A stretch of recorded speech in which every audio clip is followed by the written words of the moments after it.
تمام مجمع کو عرض کر رہا ہوں کہ میرے ایک بہت مخلص معاون چھوٹے بھائی سمجھو، بیٹے کی جگہ سمجھو، وہ مالی طور پہ یعنی کاروباری طور پہ کچھ پریشان ہے، ان کی پریشانی میری پریشانی ہے۔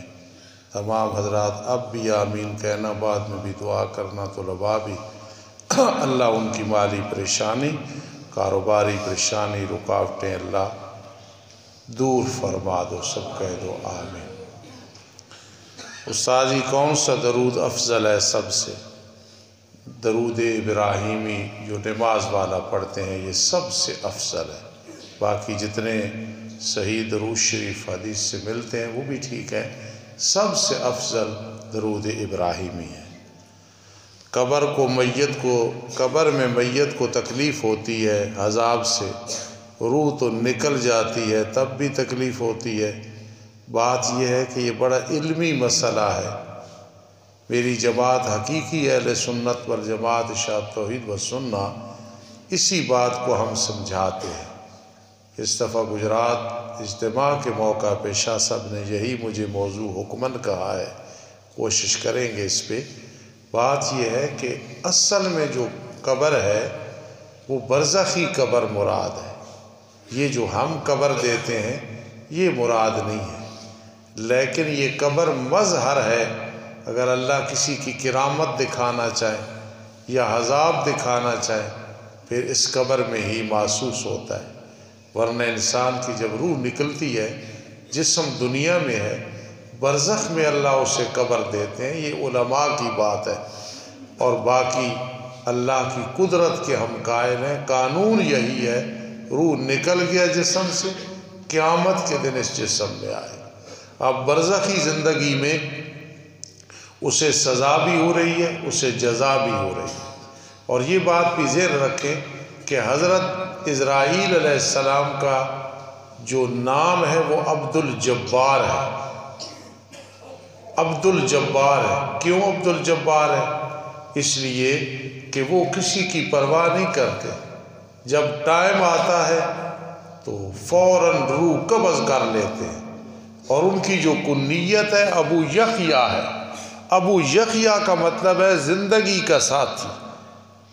تو ابو یحییٰ کیوں ہے؟ ادھر تو موت آ گئی، روح جسم سے نکل گئی، آگے برزخی زندگی شروع ہو جاتی ہے، اس کو مثالی زندگی بھی کہتے ہیں اور اس کو برزخی زندگی بھی کہتے ہیں۔ وہ ہر ایک کے لیے یا جنت کی آرامگاہ ہے یا دوزخ کی آرامگاہ ہے کہ وہاں سے ابتدا شروع ہو جاتی ہے۔ یہ اگر کسی کو قبر نہیں ملی، کو غرق ہو گیا، بچ گیا عذاب سے یا محروم ہو گیا جزا سے، اس لیے روح نکلی، آگے شروع ہو جاتی ہے برزخی زندگی۔ اس لیے حضرت اسرائیل علیہ السلام کی کنیت ہے ابو یحییٰ، کہ ان پہ اعتراض نہ کرو، ادھر تو موت آ گئی ہے لیکن آگے برزخی زندگی شروع ہو گئی ہے۔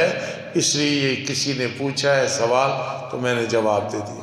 غسل خانہ میں بندہ غسل کر رہا ہو تو کپڑوں پر چھینٹے پڑ جائیں تو کپڑے ناپاک ہو جائیں گے یا نہیں؟ اس میں تفصیل ہے، اگر گندگی ہے، نجاست ہے، وہ چھینٹے پڑ جائیں زیادہ، مطلب ہے جو حصہ ہے مثلا یہ بازو ہے چوتھے حصے کی، تو پھر تو وہ ناپاک۔ عام جو چند بوندیں سی پڑ جاتی ہیں اس سے کپڑا ناپاک نہیں ہوتا، وہ مستعمل پانی ہوتا ہے۔ مستعمل پانی پاک نہیں کرتا لیکن ناپاک بھی نہیں کرتا۔ خطبہ کے دوران ہاتھ باندھ کر بیٹھنا جائز ہے یا بدعت ہے؟ ہاتھ نہیں بیٹھنے، ادب سے بیٹھنا ہے۔ کئی لوگ پہلے خطبے میں یوں کرتے ہیں، دوسرے میں یہ بالکل سنت کے خلاف ہے۔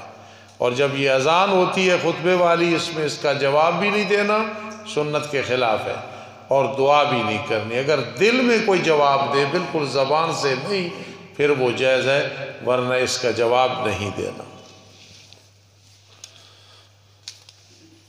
اگر امام یا مقتدی نماز میں بے ہوش ہو جائے، بعد میں ہوش آ جائے تو بعد میں وضو کرے گا یا نہیں؟ اگر واقعی بے ہوش ہو جائے، مقتدی ہو یا امام ہو، وضو ٹوٹ گیا اس بے ہوش ہونے کی وجہ سے، دوبارہ وضو کرے گا انشاءاللہ۔ جماعت کے بغیر جمعۃ المبارک کی نماز پڑھنے کا کیا طریقہ ہے؟ بھئی بات یہ ہے کہ جمعۃ المبارک جماعت کے ساتھ ہی ہے، اگر خدا نخواستہ جمعۃ المبارک قضا ہو گیا پھر وہ جمعہ قضا نہیں، پھر ظہر کی نماز قضا کرنی ہے۔ مسافر ہے تو 2 رکعتیں، اور اگر جس طرح آپ لوگ ہیں تو 4 رکعتیں بعد میں قضا کر، اگر جمعہ رہ گیا تو جمعے کی قضا نہیں ہے، پھر ظہر کی قضا ہے۔ سجدہ تلاوت کرنے کا کیا طریقہ ہے؟ اس میں ہاتھ اٹھانے یا کہ نہیں؟ سجدہ تلاوت جب ہو گیا تو کھڑا ہے تو بیٹھ کے اس طرح سجدہ کرے گا، اس سجدے میں تسبیح پڑھے گا 3 دفعہ 5 دفعہ 7 دفعہ 9 دفعہ جتنی ہو، ہاتھ بھی نہیں اٹھانے، سلام بھی نہیں پھیرنا۔ اگر کوئی عورت خوشی سے کسی مرد کو کہہ دے مجھ سے نکاح کر لو لیکن حق مار نہیں لوں گی تو یہ جائز ہے ناجائز ہے؟ ناجائز ہے۔ یہ حضور علیہ السلام کی اجازت تھی، آپ کو خصوصیت تھی کہ ام وہبت نفسہا، اگر کوئی عورت اپنی جان پیش کر دیتی کہ میں آپ کو ہبہ کر رہی ہوں، آپ کی جو حرم پاک تھی، اور وہ حق مار نہ لیتی تو وہ جائز تھا۔ امتی کے لیے نہیں ہے کہ بغیر حق مار کے نکاح کرے، یا عورت پہلے عورت نہ لے جب مقرر ہو جائے کہ میں یہ حق مار نہیں لیتی، وہ علیحدہ بات، اس شرط پہ کہ حق مار ہمارا کوئی نہیں ہوگا، نکاح ہی نہیں ہوگا۔ اذان کے دوران نماز یعنی سنت بغیر نہ پڑھنا جائز ہے یا کہ نہیں؟ مجبوری ہو تو پھر پڑھ لے، مثلا ٹائم تھوڑا ہے کہیں جانا ہے، ورنہ عام حالات میں پہلے اذان سنے، اس کا جواب دے، پھر اس کے بعد جو ہے اپنی نماز پڑھے۔ کوئی آدمی کسی کو اپنی آنکھ دے سکتا ہے کہ میرے مرنے کے بعد میری آنکھ کسی کو دے دینا؟ یہ غلط ہے، یہ کوئی مسئلہ نہیں ہے، اس لیے کہ انسان اپنے اعضاء کا خود مالک نہیں ہے، اس لیے وہ کسی کو اپنا عضو زندگی میں یا زندگی کے بعد نہیں دے سکتا۔